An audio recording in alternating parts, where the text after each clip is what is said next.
Assalamualaikum warahmatullahi wabarakatuh. Hello guys, my name is Masuda. You can call me Uut. Di sini saya akan menjelaskan materi tentang internet sebagai media pembelajaran. Menurut Marx, internet adalah jaringan yang terdiri atas ribuan bahkan jutaan komputer, termasuk di dalamnya jaringan lokal yang terhubungkan melalui saluran satelit, telepon, dan kabel. Dan jangkauannya mencakup seluruh dunia. Pemanfaatan teknologi internet untuk pendidikan di Indonesia secara resmi dimulai sejak dibentuknya Telematika tahun 1996. Masih di tahun yang sama dibentuk ASEAN Internet Interconnection Initiative. Menurut Kenji Kitao, setidak-tidaknya ada 3 karakteristik atau potensi internet yang dapat dimanfaatkan dalam kehidupan sehari-hari, yaitu sebagai alat komunikasi, alat mengakses informasi, dan alat pendidikan atau pembelajaran. Yang pertama yaitu internet sebagai alat komunikasi yang bekerja sangat cepat. Dengan memanfaatkan teknologi internet, maka komunikasi dari seorang kepada banyak orang atau one-to-many communication dapat dilakukan secara simultan atau bersamaan, yaitu misalnya melalui fasilitas email, mailing list, atau chatting dalam waktu yang bersamaan dan dapat diakses secara cepat oleh user. Yang kedua, internet sebagai alat mengakses informasi melalui internet. Informasi yang disajikan oleh berbagai surat kabar atau majalah dapat kita akses tanpa harus berlangganan. Demikian juga dengan berbagai informasi lainnya, mulai dari yang paling sederhana seperti perakiraan cuaca, kurs valuta asing, sampai pada hal-hal berkaitan dengan perkembangan sosial, ekonomi, budaya, politik, ilmu pengetahuan, dan teknologi.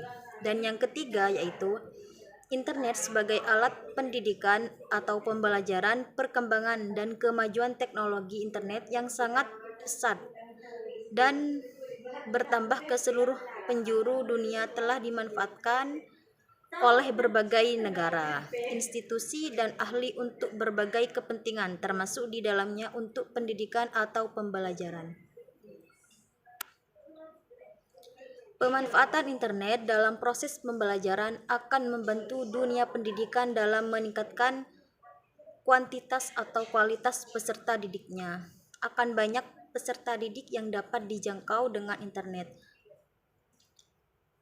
Paling tidak ada 3 hal dampak positif penggunaan internet dalam pendidikan, yaitu yang pertama yaitu peserta didik dapat dengan mudah mengambil mata kuliah dimanapun di seluruh dunia tanpa batas institusi atau batas negara. Yang kedua, peserta didik dapat dengan mudah berguru pada para ahli di bidang yang diminatinya. Yang ketiga, kuliah atau belajar dapat dengan mudah diambil di berbagai penjuru dunia tanpa bergantung pada universitas atau sekolah tempat si peserta didik belajar. Di samping itu, kini hadir perpustakaan internet yang lebih dinamis dan bisa digunakan di seluruh jagatnya. Selain itu, Webpurbo juga mengungkapkan ada 5 aplikasi standar internet yang dapat digunakan untuk keperluan pendidikan, yaitu yang pertama, Electronic Mail atau email, mulai diperkenalkan tahun 1971. Fasilitas ini sering disebut sebagai surat elektronik, merupakan fasilitas yang paling sederhana dan mudah digunakan. Yang kedua yaitu mailing list, mulai diperkenalkan setelah email, yaitu sejak tahun 1972. Ini merupakan salah satu fasilitas yang dapat digunakan untuk membuat kelompok diskusi atau penyebaran informasi. Yang ketiga, newsgroup adalah fasilitas internet yang dapat dilakukan untuk komunikasi antar 2 orang atau lebih secara serentak atau bersifat langsung. Yang keempat yaitu melalui fasilitas file transfer protokol atau FTP. Ini seorang dapat mentransfer data atau file dari satu komputer ke internet atau upload, sehingga bisa diakses oleh pengguna internet di seluruh pelosok dunia. Yang kelima yaitu World Wide Web atau sering disebut web mulai diperkenalkan tahun 1990-an. Fasilitas ini merupakan kumpulan dokumentasi terbesar yang tersimpan dalam berbagai server yang terhubung menjadi suatu jaringan atau internet. Teknologi internet mengemukakan sebagai media yang multirupa. Komunikasi melalui internet bisa dilakukan secara interpersonal, misalnya email dan chatting, atau secara massal yang dikenal dengan one-to-many communication, misalnya mailing list.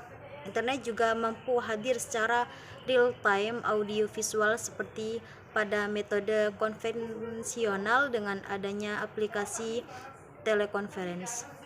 Oke, sekian dari saya. Kurang lebihnya mohon maaf. Wassalamualaikum warahmatullahi wabarakatuh.